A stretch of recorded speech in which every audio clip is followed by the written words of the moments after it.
राहुल गांधी भी वोट मांग रहे हैं, तेजस्वी भी अपने उम्मीदवार को लाए। कुछ जगह पे एक समीकरण के तहत ऐसा हो रहा है। चुनाव लड़ते तो नहीं लगता कि ज्यादा बेहतर था? आपने आखिर चुनाव क्यों नहीं लड़ना? नहीं देखिए, एक तो डर था? नहीं डर नहीं था। और देखिए, चुनावी भागदौड़ और प्रचार के बीच वीआईपी के संरक्षक मुकेश सहनी ने भी न्यूज 18 से खुलकर बातचीत की है। मुकेश सहनी ने हर सवाल का दिल खोलकर जवाब दिया। उन्होंने कहा कि फ्रेंडली फाइट का फायदा और नुकसान दोनों महागठबंधन को होने वाला है। साथ ही सहनी ने बिहार में 150 प्लस सीट के साथ महागठबंधन की सरकार बनाने का दावा किया है। मुकेश सहनी से भी बातचीत की है हमारे न्यूज 18 संवाददाता रवि एस नारायण ने। बिहार विधानसभा के पहले चरण का मतदान समाप्त हो गया है और दूसरे चरण के प्रचार के समाप्त होने में कुछ घंटे बाकी है। पहले चरण के मतदान में जिस तरह से बम्पर वोटिंग हुई है उसे लेकर के कई कयास लगाए जा रहे हैं। आज हमारे साथ मुकेश सहनी जो हैं वो हमारे साथ है। मैंने देखा है कि बहुत मेहनत आपने किया है, तेजस्वी जी के साथ मिलकर हर जगह सभाएं की है। पहले चरण का जो मतदान हुआ है जिसमें बम्पर वोटिंग हुई है, लगभग 65% वोटिंग हुई है, इसे कैसे देखते हैं? बीजेपी कह रही है कि हम लोग बिल्कुल क्लियर स्वीप कर रहे हैं। नहीं देखिए, एक जो आपने बम्पर वोटिंग का आपने कहा है तो ये नंबर आपको 65% दिख रहा है, लेकिन अगर संख्या अगर देखिएगा तो पिछली बार जितना वोटिंग पोलिंग हुआ था उतना ही पोलिंग हुआ है। ठीक है, क्योंकि इस बार क्या हो गया कि जो हर विधानसभा से 20,000 25,000 वोट काटा गया, चाहे वो डेथ हो या दूसरे राज्य में रह रहा है या जिस कारण से भी काटा है, तो वो वोट परसेंटेज पहले 100 था, मतलब 90 हो गया। अब 90 के ऊपर आप परसेंटेज गिनती कर रहे हैं तो उसके अनुकूल ये 7-8% वोट आपको दिख रहा है कि बढ़ रहा है। ठीक है, पिछले जो चुनाव हुआ था उसी पैटर्न पे चुनाव हो रहा है।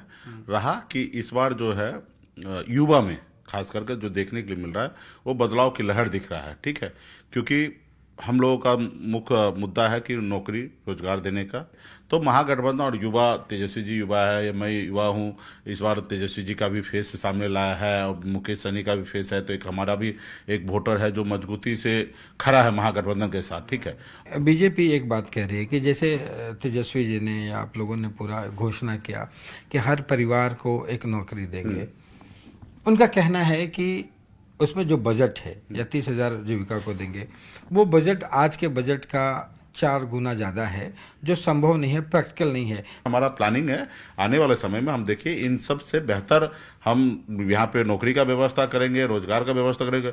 एक ही सीट पे राहुल गांधी भी वोट मांग रहे हैं, तेजस्वी भी अपने उम्मीदवार को लाए। आपको नहीं लगता कि महागठबंधन से कमजोर होगा और इसको पहले सेटल हो जाना चाहिए था? कुछ सीट को लेके जो आपने कह रहा है ये बात सही है कि फ्रेंडली फाइट, जिसकी आज फ्रेंडली फाइट वाली बात आप कर रहे हैं, तो कुछ सीट पर आपने कहा कुछ सीट को हम लोगों ने विड्रॉल किया है जो फ्रेंडली फाइट ना हो। कुछ जगह पे एक समीकरण के तहत ऐसा हो रहा है जिससे इंड ऑफ द जाके लाभ हमको होगा और कुछ जगह नुकसान भी हो सकता है, ये भी बस सच्चाई है।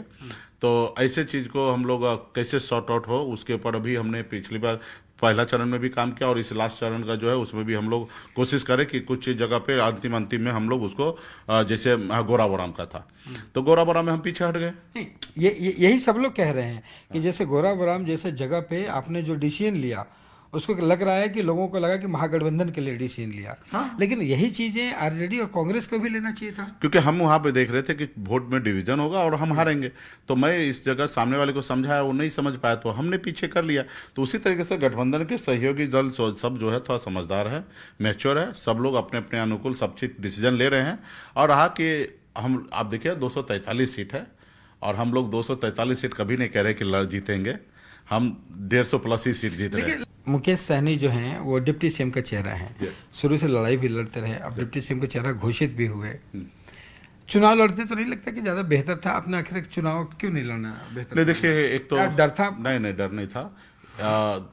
देखिए, डिप्टी सीएम बनने के बाद आप एमएलसी के जरिए बन सकते हैं और मेरे पास वो सब विकल्प है।